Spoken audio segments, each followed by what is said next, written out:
नमस्कार मित्रांनो. ठरलं तर मग आजचा भाग हा निकालाचा भाग आहे. तर आजचा भाग सुरू होतो कोर्टामध्येच. प्रिया कटघरामध्ये उभी आहे आणि अर्जुनने एक पुरावा चैतन्याला आणायला सांगितला आहे. काही क्षणातच एक कॉन्स्टेबल कोर्टात येतो आणि अर्जुनच्या हाती पुरावा देतो. हा पुरावा म्हणजे विलासने ज्या मधुभाऊंकडे दिलेल्या नोटा असतात त्या असतात आणि एक असतो तो फिंगरप्रिंटचा रिपोर्ट.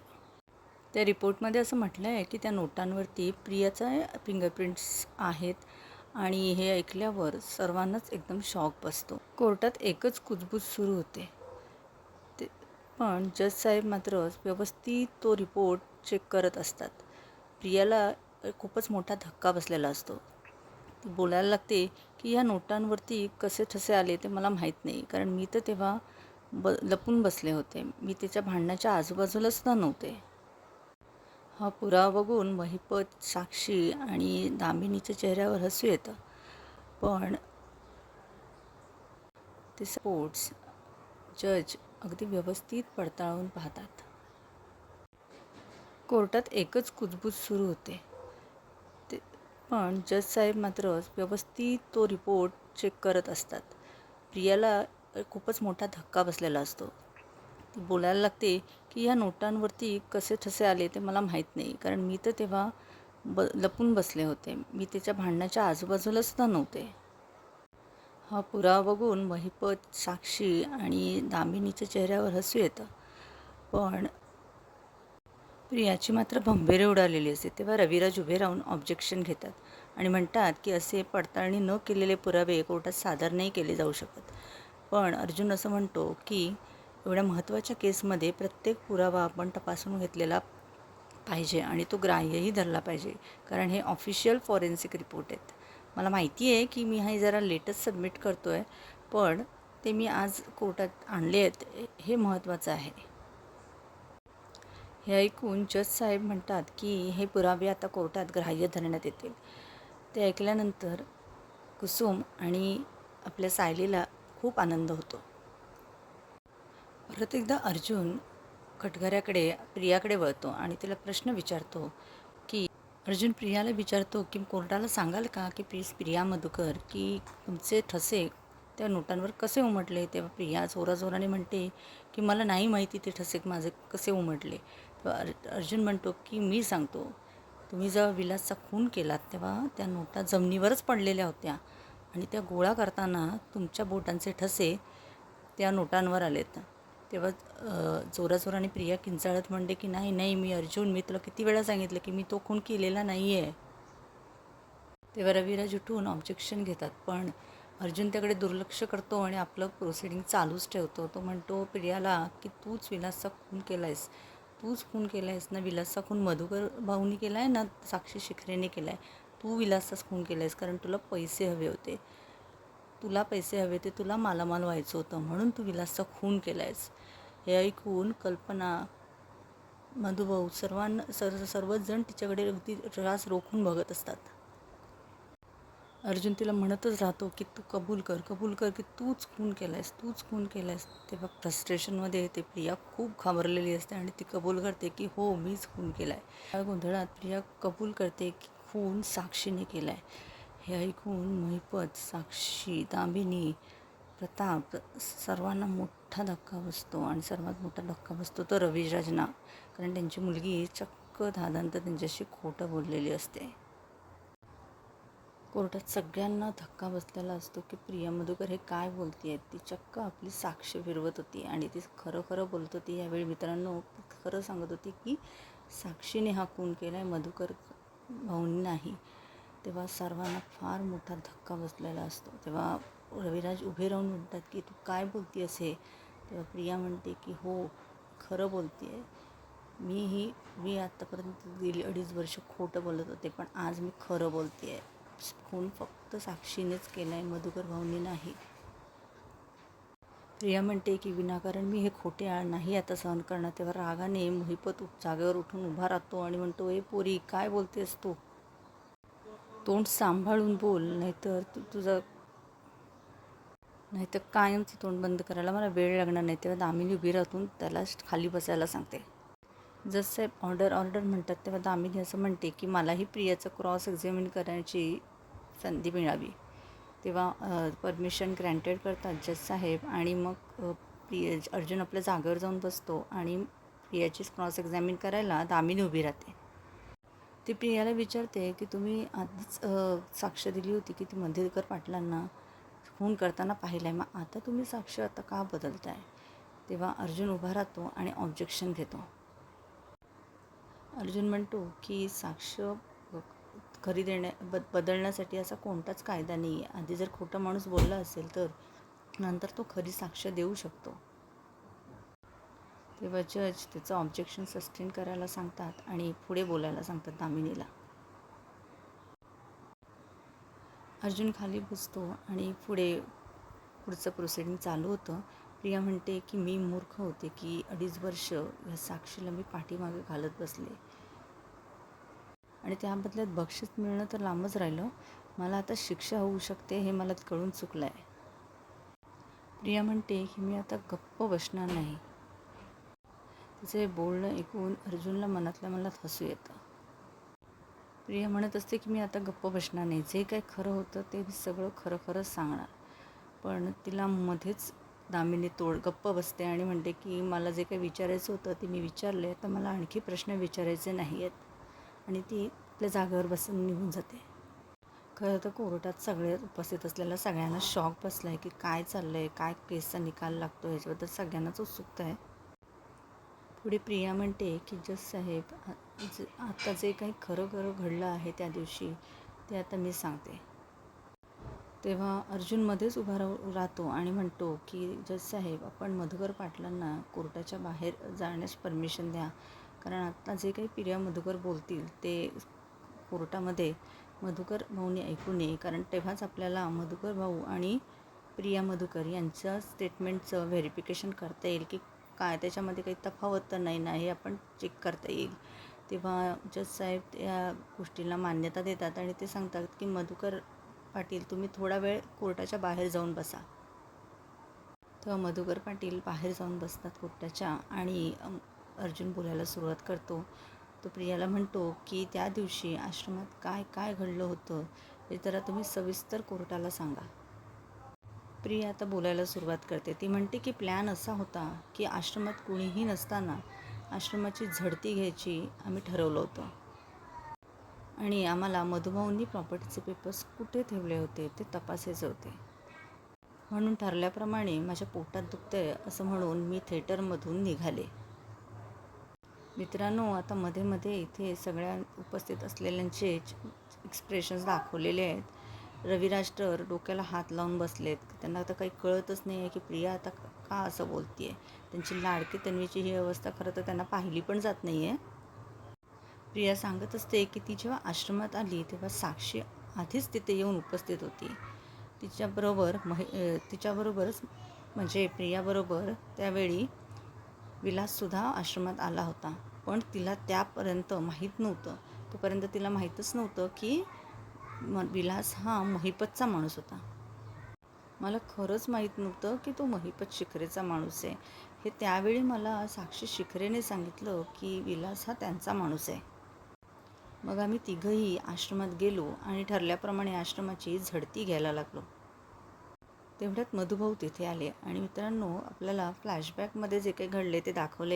म्हणजे तो सीन दाखवला आहे जेव्हा मधुभाऊ आश्रमात परत येतात आणि विलास आणि साक्षी आश्रमाची झडती घेतात आणि प्रिया बोलते असं दाखवलं आहे. आणि तो प्रसंग तसाच्या तसा त्यांनी दाखवला आहे की मधुभाऊ विलासला म्हणतात, अरे विलास, मी तुझ्यावर किती विश्वास दाखवला आणि तू हे काय करतोयस. साक्षी म्हणते की मधुभाऊ, मी तुम्हाला जे जे पेपर्स सांगितले ते मला पटकन आणून द्या, म्हणजे तुम्हीही फ्री व्हाल आणि मी सुद्धा. तेव्हा मधुभाऊ म्हणतात की काही झालं तरी ते प्रॉपर्टीचे पेपर्स मी तुम्हाला देणार नाही, काही झालं तरी ही जागा मी तुम्हाला मिळवून देणार नाही. आणि ते दृश्य दाखवलं आहे जेव्हा साक्षी आणि विलास आणि मधुकर भाऊ यांच्यात पिस्तुलावरून झटापट होत असते. कोर्टात एकदम शांतता पसरलेली असते. साक्षीचा चेहरा पांढरा फटक पडलेला असतो आणि सगळीजणं मन लावून प्रिया जे काही सांगते ना ते सर्वजण ऐकत असतात. प्रिया बोलत असते आणि सगळं सगळं सगळं खरं बोलत असते. आता यावेळी तो झटापट झालेला प्रसंग जसाच्या तसा दाखवलेला आहे. आता प्रिया सर्व घडलेला प्रसंग जसाच्या तसा सांगत असते आणि सगळ्यांचे चेहरे आता इथे दाखवलेले आहेत मित्रांनो, की कसे प्रत्येकाचे हावभाव बदलत आहेत, काय काय होतं आहे. त्यांनी त्या जुना जो प्रसंग घडून गेला होता कुणाचा, तो तसाचा तसा दाखवला इथे, म्हणजे आपल्याला पण थोडासा रिकॉल व्हायला. आणि मग साक्षी दाखवलेली आहे, ती अगदी सुन्न होऊन बसलेली आहे आणि त्याच्यानंतर प्रिया थांबते आणि रडायला लागते. तेव्हा कोर्टमध्ये एकदम स्मशान शांतता पसरलेली असते. सगळीकडे एकदम धक्का बसलेला असतो सगळ्यांना, की काय झालं, काय चालू आहे. तेव्हा अर्जुन बोलतो की आता मी मधुभाऊंना इच्छितो, कारण मधुभाऊंना पुन्हा कोर्टात बोलावलं जातं आणि मधुभाऊंनाही तसाचा तसा प्रसंग सांगतात मधुभाऊ, की त्या दिवशी काय घडलं होतं.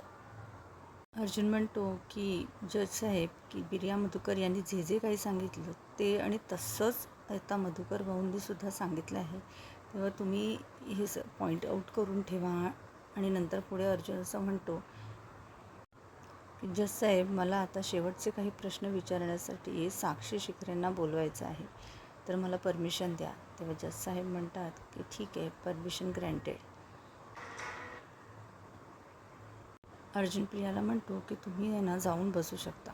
तेव्हा प्रिया जायला निघते. तेव्हा अर्जुन म्हणतो की तिकडे नाही, इकडे, तुम्ही गुन्हेगार आहात, तेव्हा तुम्ही ह्या बाजूला जाऊन बसा. तेव्हा तिकडे जिथे मधुभाऊ उभे असतात त्याच्या शेजारच्या खुर्चीमध्ये जाऊन प्रिया बसते आणि साक्षी शिकरे आता कटघऱ्यामध्ये आलेली असते. तेव्हा अर्जुन तिला विचारतो की विलासचा खून तुम्हीच केला आहे, हे तुम्हाला मान्य आहे का? आता कोर्टात बसलेले सर्वजण अतिशय शांततेने तिच्याकडेच, म्हणजे साक्षीकडेच रोखून पाहत असतात, बघत असतात की आता साक्षी काय उत्तर देणार, ह्याच्याकडे सगळ्यांचं लक्ष लागलेलं असतं. जज साहेबही म्हणतात की मी साक्षी शिकरे, उत्तर द्या. तेव्हा पुन्हा एकदा अर्जुन जोर देऊन म्हणतो की मी साक्षी शिकरे, तुम्हीच विलासचा खून केला आहात का? तेव्हा साक्षीसुद्धा डबडबलेल्या डोळ्यांनी शेवटी कबूल करते मित्रांनो की हो. साक्षी म्हणते की हो, मी स्वतः या हातांनी विलासचा खून केला. तिचं हे स्टेटमेंट ऐकल्यानंतर कोर्टामध्ये एकच गडबड उडून जाते. अर्जुन म्हणतो की तुम्ही फक्त खून नाही केलात विलासचा, तर सगळे पुरावेसुद्धा तुम्ही मिटवलेत. अर्जुन विचारतो की ते सगळे पुरावे तुम्हीच मिटवले होते, की ते पुरावे मिटवण्यासाठी तुम्हाला कोणी मदत केली होती? प्रिया म्हणते की या प्रिया मधुकरने सगळे पुरावे मिटवले. जेव्हा खून झाला तेव्हा मी लगेचच तिथून बाहेर पडले. त्यानंतर या प्रियाने सगळे पुरावे मिटवले. साक्षी ते जे काय घडलं ते सांगते आणि मग विचारतो अर्जुन तिला की मधुभाऊंपासून माझ्या जीवाला धोका आहे, असा जो विलासने पोलिसांना मेसेज केला होता, तो प्रियाने केला होता का? तेव्हा साक्षी बोलते हो, हे सगळं नंतर प्रियाने स्वतःहून मला सांगितलं होतं. अर्जुन म्हणतो की मिस प्रिया यांनी सगळे पुरावे मिटवले, सगळ्या बोटांचे ठसेसुद्धा मिटवले, पण त्या नोटांवरचे ठसे उमटवायला विसरल्या. त्या पिस्तुलावरचे ठसेसुद्धा तिने नीट पुसले नसावेत, म्हणून साक्षी शिकरे यांचे काही ठसे त्याच्यावर राहिले. आणि नंतर त्यांनी ते बेशुद्ध पडलेल्या मधुकर भाऊंच्या हातात ते पिस्तूल दिलं, म्हणून मधुकर भाऊंचे ठसे त्या पिस्तुलावर उमटले. दॅट्स ऑल मिरॉड, असं अर्जुन म्हणून आपल्या जागेवर जाऊन बसतो. हे सगळं ऐकून प्रिया अगदी वेड्यासारखीच करायला लागते. ती धावत धावत जागेवरून उठते आणि बाबांकडे, म्हणजे रविराज किल्लेदार यांच्याकडे धावत धावत जाते. ती रविराजना म्हणते की बाबा प्लीज प्लीज मला माफ करा. तेव्हा रविराज हातानेच तिला जा असं म्हणतात. मग ती धावत धावत मधुकर पाटील यांच्याकडे येते आणि त्यांचे पाय धरते. ती त्यांना म्हणते की तुम्ही मला मुलीसारखं वाढवलं, पण मी त्याची कधीच जाण नाही ठेवली, तर मला प्लीज प्लीज प्लीज मला माफ करा.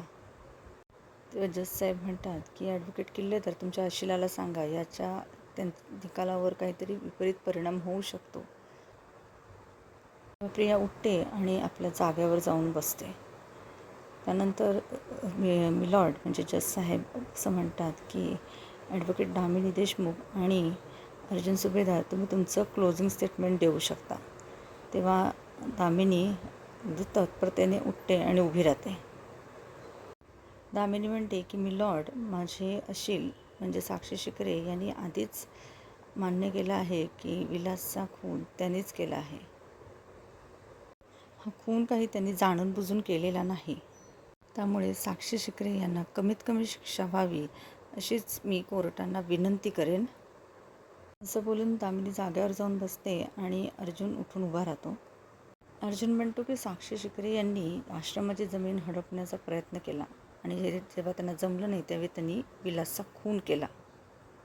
खून झाल्यानंतर सगळे पुरावेसुद्धा मिटवण्याचा प्रयत्न केला. हे सगळे गुन्हे खूप गंभीर आहेत. मिस प्रिया मधुकर यांनी साक्षी शिकरेंना हा खून लपवण्यासाठी मदत केली. मी कोर्टाला अशी विनंती करतो की या दोघींनाही अशी शिक्षा व्हावी की कुणीही समाजात असा गुन्हा करायला धजावणारच नाही. एवढं बोलून अर्जुन जागेवर जाऊन बसतो आणि जज साहेब म्हणतात की 2.5 वर्ष चाललेल्या आश्रम मर्डर केसचा आज वेगळंच वळण मिळालं आहे.